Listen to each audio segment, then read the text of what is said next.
Vandag gaan ek 'n ander tipe van video maak. Vir die Afrikaners en vir die Engelse gelyktydig. Ek gaan vir die Afrikaans lees, die Engelse kan myself lees. The English people can read for themselves on this right side. As jy altyd moeg is, jy wil altyd rus, of jy wil altyd slaap, of jy eet iets, veral suiwel of graan of iets van die aard. Wat noem jy dit? Carbohydrates. Rarig, maar anyway, wanneer jy nou moeg raak daarvan, dan moet jy weet, jou potassiumvlakke is laagbel. Per ongeluk is dit nou maar net een van die feite dat sodra jy trigeminal neuralgia het, is jou potassium laag. En as jou potassium laag is jou magnesium laag en jou calcium is laag. En hoofsaaklik is jou vitamine B3 laag. Dit is die 4 goedjies wat saamloop. En die eerste stappe is, jy moet jou potassium laat meet. Ek weet dit is 'n baie duur proses, wanneer jy bloedtoetse gaan doen, of jy nou deur Lancet werk, en of jy deur wie ook al beweeg, dit is 'n baie duur proses. Indien jy nou die Diacom toetse gaan doen, dit is nie almal wat hou van hierdie tipe van dokters en so aan nie, maar ek kan vir jou een ding sê, dit werk. En hulle is heel wat goedkoper. Jy gaan sit by jy op die stoel, jy hou ysterstaafie vas en hulle meet vir jou met klankgolwe, wat is alles in jou liggaam, jou vitamine, jou ysters, minerale en. Dit is 'n baie vinniger proses, daar is geen bloedmonsters, weke se wag en sulke nonsens nie. So jy moet nou so vinnig as moontlik jou potassium optel. Nou ek het nou geleer hierdie laaste paar maande, en ek beloof vir jou, dit is minder as 3 maande, het ek geleer, as jou potassium te laag is, het jy pyn. Ongeag wat jy doen. Met my oefeninge op my skouers optrek en al die tipe oefening, ja, dit het my baie geleer. Vandat ek gediagnoseer is in Julie hierdie jaar 2025, het ek al 49 dae gehad sonder pyn, maar met baie oefening.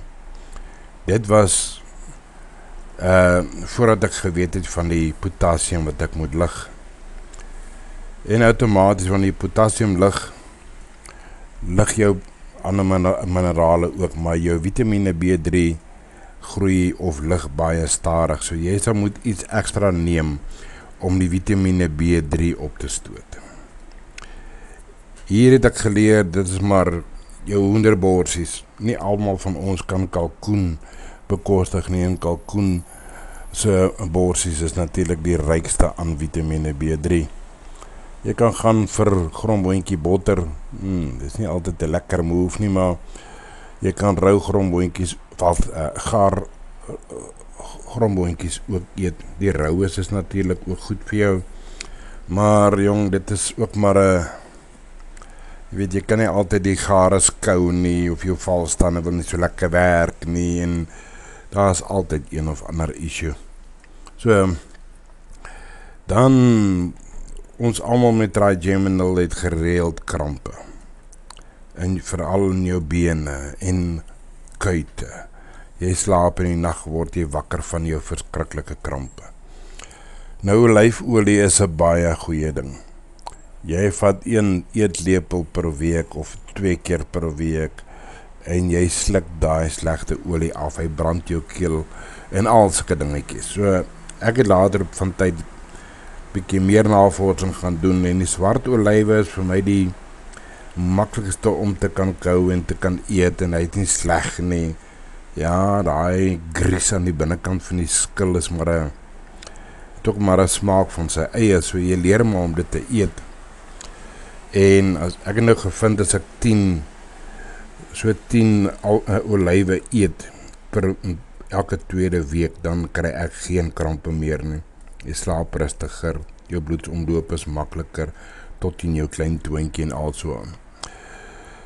Die rosynkies is natuurlik jou hoogste in potassium, so by the way. maar nie die sultanas nie. Sultanas is 'n bietjie laer af met die vlak. So indien jy nie te veel eet, jy moet maar kyk, want daar is baie suiker in jou rosientjies. Maar ek gee vir jou allerhande sulfate en ysters en ander minerale by. Dan kan ons kyk, hoenderlewertjies is goed, maar nie almal kan vir jou hoenderlewertjies reg gaar maak nie. Jy koop hierdie keer by Spar en die ander keer koop jy by OK en so ploeter jy maar voort. Lensies is die vinnigste manier om jou potassium op te lig wanneer jy nie wil vleis eet nie. Ek koop maar die blikkies. Dit is in 'n ander video opgeneem. Ja, dan molasse. Om jou cocoa te vervang, molasse werk goed. Ek vat maar so 1 tot 2 teelepels elke tweede dag om jou stoelgang te verbeter en also aan. Bly weg van enige lakseermiddels. Dis nie goed vir jou kolon nie. En jou kolon moet ten minste elke tweede dag gaan. 3de dag maksimum. En as jy hier teen die 4de dag trek, dan praat ons nou al van jy vat 2 tot 3 keer 'n eetlepel vol molasse om hom mooi reg te maak, maar jy sal gou agterkom hoe dit werk. Ja, nou dit is die gedeelte van jou eerste stappe. Gaan laat meet jou potassium en bring jou potassium op so vinnig as wat jy kan. Dan ten tweede het ons jou oefeninge, jou exercises. En dit is waar jy moet bly beweeg. Maak nie saak hoe jy beweeg nie. Jy moet, as jy baie voor die rekenaar werk, staan elke nou en dan op, gaan maak vir jou koffie, want koffie bevat ook vitamine B3. So, daar is ander verskillende maniere wat jy dit kan doen, maar jy moet bly beweeg. Gaan klim trappe. As jy in 'n woonblok is, ry met die huiswak af en klim met die trappe terug boontoe. As jy dan moeg raak, gaan rus op elke vloer of elke middelstukkie gedeelte waar jy kan rus. Kyk by 'n venster uit of staan teen die muur en wag totdat jou rus reg is. Jy kan jou gewiggetjies ronddra, tel 'n swaar boek op of loop met 'n emmer water, maar verkieslik moet jy in al twee hande die ewewigbalans kan behou. So as jy 'n wateremmer dra in die een arm, gaan jy probleme kry naderhand. Een arm en een skouer gaan sterker word en groter lyk as die ander een, en jou klerasie, jou hemde of jou blouse gaan anders begin sit, want die een skouer is wyer as die ander skouer, jou nekspiere verskil van mekaar. Al hierdie is 'n neeweffekte van ons oefeninge. So, ja, en vir die vrouens en vir die mans, maak nie saak hoe jy daarna kyk nie, jou borsgrootte gaan verander. Die een bors gaan groter wees as die ander bors, en al sulke dinge kan gebeur en gaan gebeur. Ons moet kyk hierso van, wanneer jy hoef nie eens 'n gewiggie vas te hou nie, as jy in 'n stilstaande posisie is, een arm is opgetel en die ander arm is laag, of voor jou en ander een aan agterkant jou uitgestrek, jou een been is gebuig en die ander een is reguit uitgestrek. Enige tipe posisie wat jy kan hou vir langer as 30 sekondes, jy sal so lekker brandgevoel in jou armpies en bene verrig kry. Ek het gevind dat sodra jou laar rug daaronder by jou stuitjie 'n pyn begin kry, dan is die res van jou rug ook 'n bietjie seer. Maar weet jy, die oomblik wanneer jou stuitjie begin seer word, verdwyn die pyn in jou gesig. Ek weet nie hoekom nie, dit is maar net so.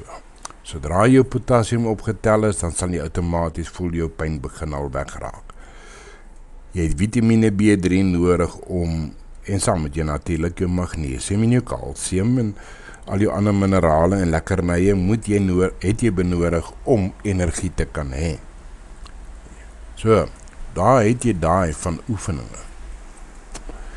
En natuurlik, ek het dit al voorheen genoem in 'n ander video, hou daai kakebene aan die kou. Jou spoeg sal help dat jy nie so gou honger word nie, en jou kakebene stimuleer jou binnewerkende spiere en senuwees en man, hy hou maar net alles aan die gang. Hy moet nie al ewig luister na ander mense wat vir jou sê, ag man, dis bol, dis nonsens, dit werk nie, dit kan nie werk nie, want daar is geen bewys dat hierdie gedeelte aan daai gedeelte gekoppel is, of gewerk, of whatever ook al nie. Jy sal dink ek jok, van kleintyd af sukkel ek al met hierdie tipe van dinge, en nooit was daar uitklaring gehad nie. Vir die afgelope 3-4 jaar het dit baie erger geword. En sedert 2016 met sekere oefeninge wat die persoon my gegee het, en die dieet wat ek gevolg het al my hoofpyne verdwyn. Hoofpyne wat ek gehad het van klein kind af. Maar per ongeluk het ek nie genoeg gedoen nie. Per ongeluk is daar sekere kosse wat ek nie ingeneem het nie. Blaarslaai, want ek is nie 'n bok nie, ek is nie 'n haas nie. En al sulke verskonings wat jy maak. Aan die einde van die dag, chemies en natuurlike middels werk verskillend van mekaar. Neem jy 'n chemiese produk wat jou senuweestelsel target of verhoog of enigiets van die aard, en die kans dat jou trigeminal gaan meer word is baie, baie goed. Jy neem maar net nie 'n chemiese potassium in nie. Jy bly ver weg van antibiotiese middels en al sulke dinge. Bly ver weg van chocolate, bruin chocolate. Gaan eet maar jou wit chocolate. As jy 'n soet dingetjie wil hê, gooi dit maar, of eet 'n klein teelepeltjie vol molasse of iets van die aard, of as jy nou regtig wil, gaan drink 'n bietjie kondensmelk. Maar bly ver weg van daai bruin chocolate af. So, daar het jy dit, en dan natuurlik, jy moet jou aanlig om iets te kan doen. Gaan maak koffie, gaan loop 'n eentjie rond, loop opdraande, gaan klim trappe, gesels met ander mense langs die pad, net om 'n bietjie te rus. Maak nie saak hoe jy dit doen nie, jy moet beweeg.